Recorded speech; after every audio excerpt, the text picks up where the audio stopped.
Most Italy trips get it backwards. While crowds fight for space in Florence, Bologna perfected what they're actually looking for. The acoustic trick at Palazzo del Podestà is only the first secret. From hidden canals to 15th century wine rituals, stay with us for 3 days in the city that does Italy better. This is Bologna, perfected. Day 1, the historic heart. Your first morning starts in the middle of everything. Staying in Bologna's compact, walkable historic center puts nearly everything you'll visit during the next 3 days within easy walking distance. Piazza Maggiore has been the heart of Bologna for centuries. The Neptune fountain anchors one end, with Palazzo del Podestà stretching along the eastern side. Take a slow lap around the square, and when you reach the corner of the building, try this. Have someone stand diagonally across from you and whisper into the wall. You'll hear each other perfectly, an acoustic effect built into the architecture, added at a time when people clearly had more patience for detail than we do now. Basilica di San Petronio dominates the southern edge of the square. It's ranked among the world's largest churches, but the detail most visitors miss lies underfoot. Look for the brass line running diagonally across the floor, a 67-meter meridian line installed in 1655. When sunlight passes through a small opening in the ceiling and hits the line, it marks exact noon. Long before modern instruments, this floor was used to calculate the length of a year. The 2 towers are closed indefinitely for repairs following structural concerns in late 2023, but walk past them anyway on Via Rizzoli. They're still Bologna's most iconic skyline, and you'll see why Dante wrote them into the Inferno. The clock tower inside Palazzo de Accorsio rises directly over Piazza Maggiore and opens onto a rooftop view that lets you see how compact Bologna actually is. And if this view surprises you, Day 3 has a moment that feels just as rewarding, only quieter and much closer to the ground. We'll get there. Entry is limited and timed, so advanced booking is required. To understand Bologna better, it helps to know its 3 nicknames. La Rosa refers to its red rooftops and its long-standing political identity. La Dotta means the learned, a nod to the University of Bologna, founded in 1088 and still the oldest continuously operating university in the Western world. And La Grassa, the fat one. That final nickname points straight to lunch. Head into the Quadrilatero, the historic market district tucked between Piazza Maggiore and the 2 towers. The street names still reflect what was traded here for centuries. Via Draperi for cloth, Via Pescherie Vecchie for fish, and Via degli Orefici for goldsmiths. Here's where to order tagliatelle al ragù, not spaghetti bolognese. Look for a small trattoria nearby, ideally one with a short menu and fresh pasta listed clearly. That's usually a good sign you're in the right spot. In Bologna, ragù is a slow-simmered meat sauce with just a hint of tomato, not tomato sauce with meat added later. It cooks for hours and clings to fresh egg tagliatelle, which absorbs flavor in a way dried pasta never can. After lunch, continue exploring on foot at a slower pace. Bologna's food culture is on full display, with shop windows showing fresh pasta being rolled by hand and counters stacked with cured meats and cheeses. Stop at Tamburini to watch mortadella sliced paper-thin. The afternoon's cultural anchor is the Archiginnasio of Bologna, which served as the university's main seat from 1562 to 1803.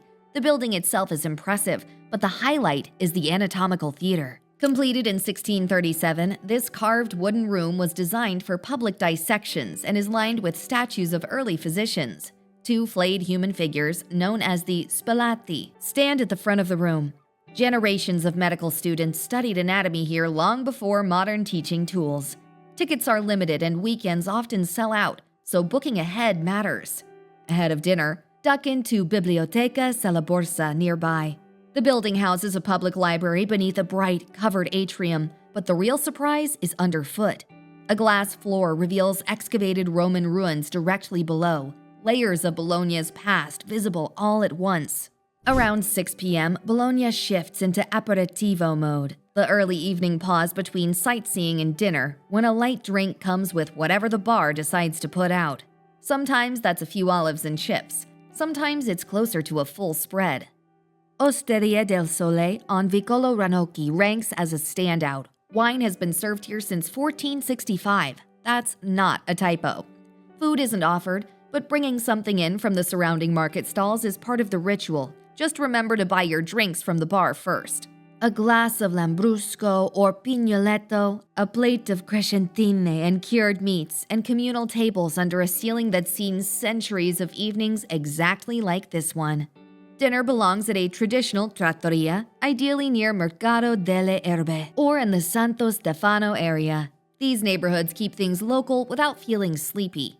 The dish to look for is tortellini and brodo, small meat-filled pasta served in a rich capone broth, the authentic way to enjoy tortellini in Bologna. Versions served with cream sauce are intended for a different crowd.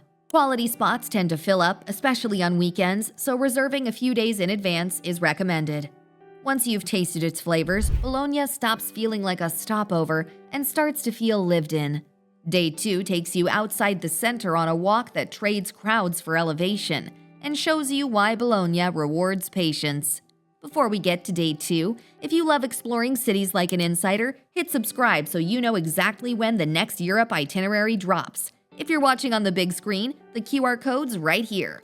Day 2, San Luca, 7 churches, and hidden canals. Day 2 starts earlier than Day 1, for good reason. Start this walk early before the heat builds and the city fully wakes up. From Bologna's heart, the route leads southwest to Porta Saragozza, one of the old city gates. From here, a covered portico begins and stretches uninterrupted for 3.8 kilometers, climbing all the way to the sanctuary of San Luca. Along the way, 666 arches guide the path. The first section stays relatively flat, then gradually turns upward through stairs and gentle slopes, rising about 300 meters above the surrounding town. The climb takes roughly 45 minutes to an hour, depending on pace, but there is shelter the entire route, which makes a difference on warm days or when light rain rolls in. At the top, the sanctuary of San Luca commands views over Bologna. Inside sits a venerated icon of the Virgin Mary, but the real reward comes on the way back down, when Bologna gradually reappears through the arches below. Lunch finds its place in the University Quarter around Via Zamboni, an area with a distinct energy. Student life, political graffiti layered over decades, and casual restaurants built to feed a massive academic population without pretense. No reservations, and sometimes a short wait, Osteria dell'Orsa delivers generous portions at reasonable prices. Be sure to try Gramigna con salsiccia, a regional favorite. The afternoon lingers at the Basilica di Santo Stefano, a layered religious complex locals call the Seven Churches. The name is more poetic than literal, but several interconnected buildings sit together here, each from a different era. The walk moves through an early stone basin, a quiet cloister, and what's believed to be one of the oldest nativity scenes still on display anywhere. The surrounding Piazza Santo Stefano stands out as a particularly photogenic corner of Bologna.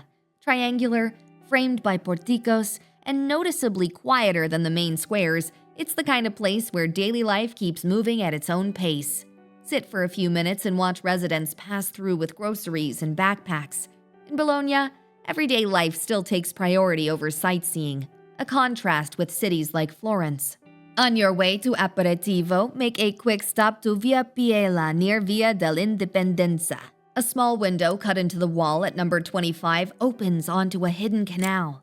This canal window, aptly known as the Finestrella, is part of a waterway network that once ran for dozens of miles until much of it was covered after World War II, so this glimpse is rare. Water levels shift with the season. If you're here after rain, the view is at its best. Aperitivo works well back in the University Quarter for something casual, or along Via del Pratello for a more alternative bar-heavy stretch. L'Estanze stands out for its craft cocktails inside a former chapel, while Café Zamboni is known for a generous buffet with the purchase of a single drink. Dinner tonight is best kept classic, lasagna al bolognese. Done properly, layers green spinach pasta sheets with ragù, bechamel, and parmigiano into something richer than the sum of its parts. Staying in the Santo Stefano area keeps the evening quieter, a good contrast following a long day on your feet. As Day 2 draws to a close, Bologna has softened around the edges, the pace slows, the crowds thin, and it feels easier to read. Day 3 follows that feeling, with time set aside for whatever pulls most: history, food, or the simple pleasure of making something by hand. Day 3: Museums, markets, and making pasta. On the last day, you have a choice of activities, so you can follow your own interests rather than a set route. If you want to understand how Bologna's 2,500 years of history layer on top of one another, start at Palazzo Pepoli, the city's history museum. Interactive exhibits trace the evolution from Etruscan settlements through Roman occupation, medieval tower building, university founding, and beyond. The Tower of Time glass structure at the center gives you a visual timeline. Budget around 2 hours.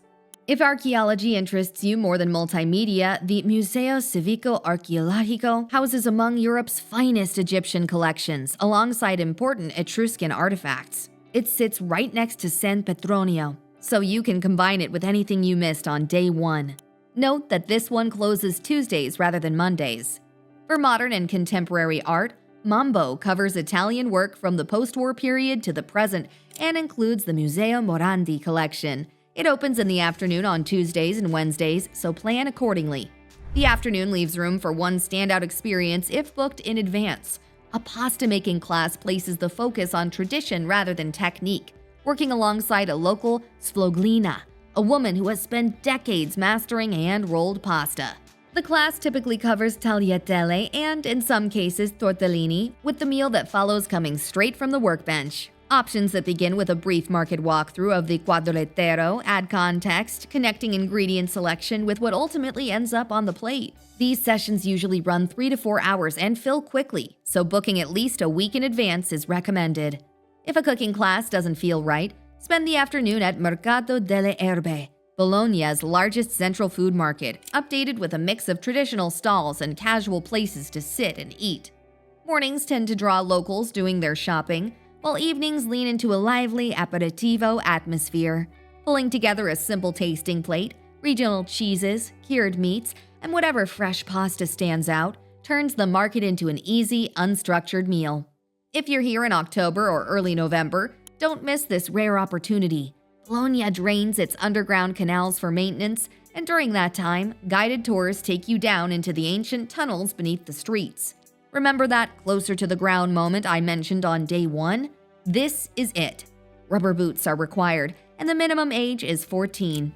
For those visiting at the right time, it's among Italy's most unusual experiences, and one that reveals a side of Bologna rarely seen above ground. The final dinner belongs at a long-standing trattoria, somewhere that leans into tradition rather than experimentation. Da Cesari has been operating since the 1950s and typically requires reservations several days in advance. Ristorante Diana dates back to 1909 with white tablecloths and a more formal, old-school approach. Now is the moment to order anything still missing from the trip. Cotoletta alla Bolognese layers breaded veal with prosciutto and Parmigiano cream. Crescentine arrive warm and soft, made for scooping up fresh squacquerone cheese. And with torta di rosso, a local dessert that sits somewhere between cake and custard, finished with rice and almonds. By the end, Bologna makes its point quietly. The porticos slow your steps, meals linger by design, and without a single headline attraction, the city itself becomes the main event. 3 days won't exhaust what Bologna offers, but they're enough to make one thing clear: it's a place that deserves better than a layover. If Bologna is part of a larger Italy trip, our Rome and Milan itineraries are linked below to help plan what comes next. As the saying goes, travel isn't about how many places you see, it's about how deeply you experience the ones you choose.